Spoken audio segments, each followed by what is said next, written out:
मंगलवार को आयोजित नगर निगम के विशेष सम्मेलन में जमकर हंगामा मचा। दरअसल इस सम्मेलन में शहर सरकार ने राज्य शासन के मंशानुरूप देश में वन नेशन वन इलेक्शन लागू करने के लिए प्रस्ताव रखा, जिसका कांग्रेस के पार्षदों ने पुरजोर विरोध किया और जमकर हंगामा मचाया। कांग्रेस ने इस प्रस्ताव को लेकर लिखित में अपनी आपत्ति दर्ज कराई। हालांकि कांग्रेस के भारी विरोध के बाद भी सदन में यह प्रस्ताव बहुमत के साथ पारित कर दिया गया, क्योंकि इस बार नगर निगम में भाजपा अपनी शहर सरकार बहुमत के साथ बनाने में सफल रही है। नगर निगम में मंगलवार को विशेष सम्मेलन का आयोजन किया गया और इस सम्मेलन में 2 प्रस्ताव सदन के समक्ष चर्चा के लिए रखे गए। इनमें पहला प्रस्ताव था छत्तीसगढ़ राज्य शासन द्वारा पारित एक राष्ट्र एक चुनाव का प्रस्ताव, जिसमें लोकसभा, विधानसभा, नगरीय निकाय और त्रिस्तरीय पंचायत चुनाव आदि एक साथ संपन्न कराए जाने के निर्णय को लेकर था, जिसमें पहला ही प्रस्ताव सदन में पेश होते ही कांग्रेस पार्षदों ने हो हंगामा मचाना शुरू कर दिया और इस प्रस्ताव की जमकर खिलाफत की और अपनी आपत्ति दर्ज की।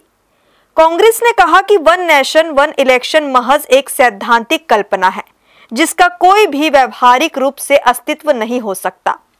कांग्रेस ने कहा कि भारत जैसे विशाल देश में जहां 150 करोड़ की आबादी है और कई स्थितियों में निवासरत है, जहां कुछ राज्यों को छोड़ के साक्षरता का प्रतिशत बहुत कम है, वन नेशन वन इलेक्शन में जहां मतदाताओं को एक साथ 4 वोट डालने पड़ेंगे, वहीं ग्रामीण क्षेत्र में मतदाता को 6 वोट डालने पड़ेंगे।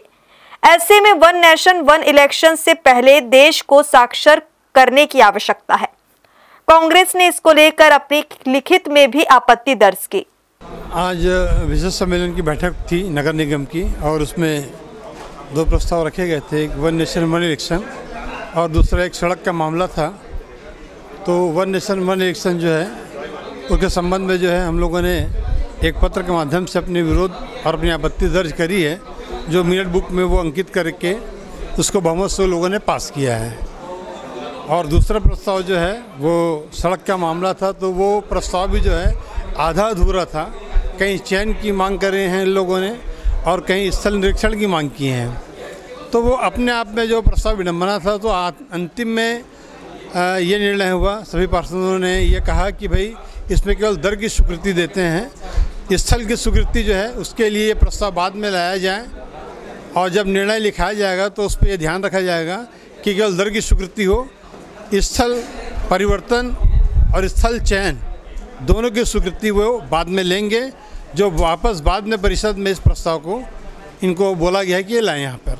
वन नेशन वन इलेक्शन के प्रस्ताव के बाद सदन में दूसरा प्रस्ताव वार्ड नंबर 47 शालिनी स्कूल से ऐश्वर्यम अपार्टमेंट होते हुए गोवर्धनपुर तक बीटी रोड निर्माण के लिए निविदा आमंत्रित करने को लेकर था, जिसे सर्वसम्मति से पास कर दिया गया।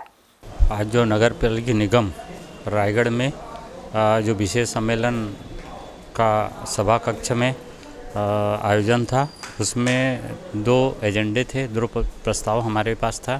जो एक राष्ट्र एक चुनाव, जो आज एक राष्ट्र हित के लिए है और लोकतांत्रिक हित के लिए है, जो निश्चित ही उसका जो व्यय हो रहा है, आर्थिक नुकसान हो रहा है, वो बचेगा।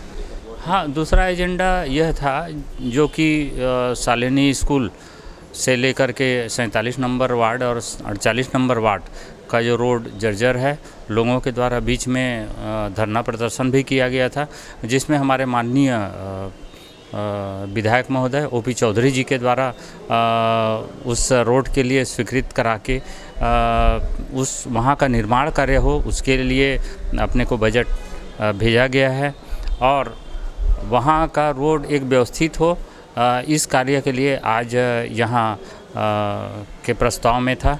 जो आने वाला समय 47 नंबर वार्ड और 48 नंबर वार्ड के जो जनता हैं, उनको जो समस्या हो रही थी उससे ज़रूर रोड के बन जाने में उनको एक सुविधा मिल जाएगा और एक उससे मुक्ति भी मिल जाएगी। कुल 2 एजेंडा थे जिस पे चर्चा हुई, एक दर स्वीकृति का था और एक वन नेशन वन इलेक्शन का था। दोनों पे चर्चा होकर दोनों सर्वसम्मति से पारित किया गया।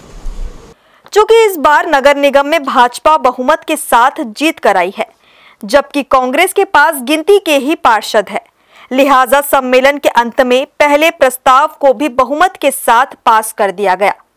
सम्मेलन में पहलगाम आतंकी हमले में मारे गए निर्दोष पर्यटकों को भी श्रद्धांजलि दी गई। हर्ष न्यूज के लिए प्रमोद यादव की रिपोर्ट।